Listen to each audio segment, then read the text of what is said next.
Bisa nggak sih Anda itu jadi orang Kristen di akhir zaman ini berusaha untuk menyenangkan hati Tuhan?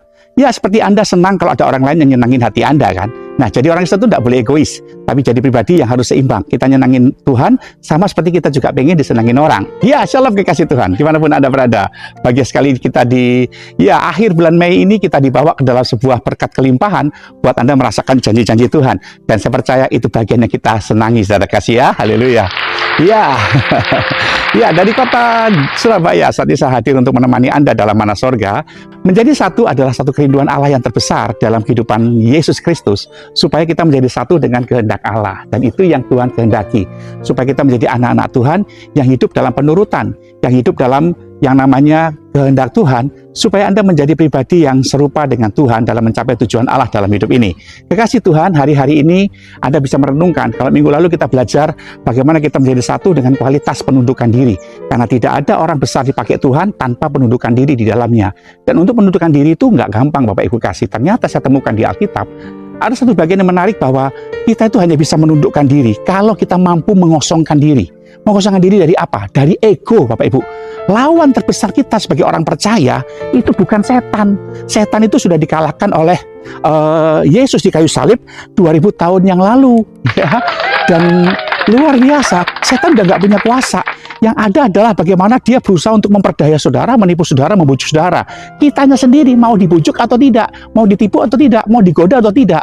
Nah, ketika kita tidak mau tergoda, kita itulah jadi pribadi yang selalu dengan kehendak bebas kita menyenangkan hati Tuhan, Bapak Ibu.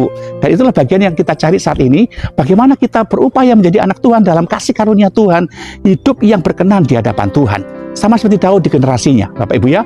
Satu-satunya raja yang hidup pada masa monarki, tapi dia teokrasi, itu adalah Daud. Teokrasi itu apa?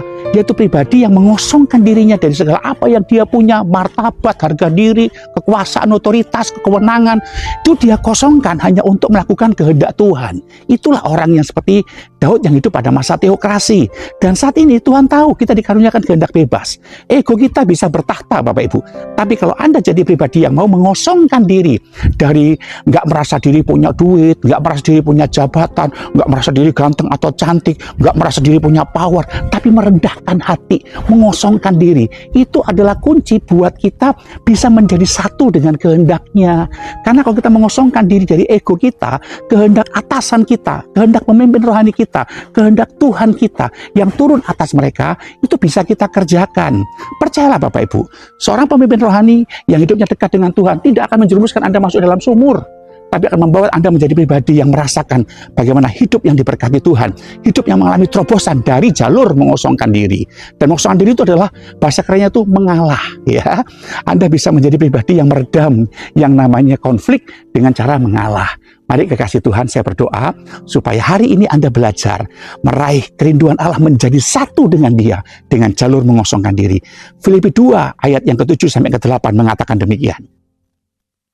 Melainkan telah mengosongkan dirinya sendiri dan mengambil rupa seorang hamba dan menjadi sama dengan manusia. Dan dalam keadaannya sebagai manusia, ia telah merendahkan dirinya dan taat sampai mati, bahkan sampai mati di kayu salib.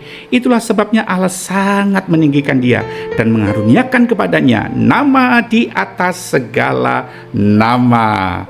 Ya, inilah apresiasi reward dari Tuhan yang diberikan kepada, ya inilah apresiasi dan reward dari Allah Bapa yang diberikan kepada Yesus sebagai kapasitas sebagai seorang anak manusia kala itu, yang menurut akan kehendak Bapanya karena mau mengosongkan diri. Walaupun dia Tuhan seutuhnya, dia tetap mau menjadi pribadi yang melakukan kehendak Allah sebagai seorang manusia yang seutuhnya juga.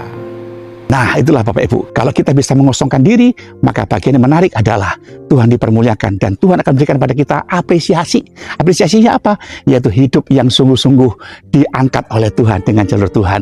Mungkin orang lain susah payah kerja, tapi Anda mendapatkan keberuntungan. Kenapa? Karena Tuhan melihat Anda begitu rendah hati, mengosongkan diri, melakukan kehendak Allah sampai selesai di akhir zaman ini. Itulah menyenangkan Tuhan. Ingat Bapak Ibu, Tuhan tidak senang dengan kegiatan liturgi yang tidak didasari dengan hati yang dipersembahkan, ya. Jadi Anda beribadah, Anda melayani, Anda menabur, Anda menjadi pribadi yang sungguh-sungguh ingin menjadi orang yang menyenangkan hati Tuhan, dengan cara disertai dengan hidup yang saleh. Mengosongkan diri adalah ekspresi kerendahan hati kita. Bacalah Bapak Ibu, dari kota ini saya berdoa buat saudara selalu, supaya jemaat yang di GBI, Betania, Ministry di Blaze, Pasar Baru, Jambi, serta GBI Keluarga Matarajini Kota Bontang selalu mengalami terobosan. Juga dimanapun Anda berada, belajar hidup menyenangkan hati Tuhan. Sebab ketika Tuhan kau senangkan, percayalah, Tuhan akan berikan kepada Anda promosi. Ya, puji Tuhan. Doa saya menyertai saudara kekasih Tuhan selalu, tetap percaya dengan Tuhan, tetap mengasihi Tuhan, Anda akan menjadi pribadi yang berkenan di hadapan Tuhan. Tuhan Yesus memberkati saudara. Salam dan doa untuk Anda sekalian. Sampai jumpa minggu depan.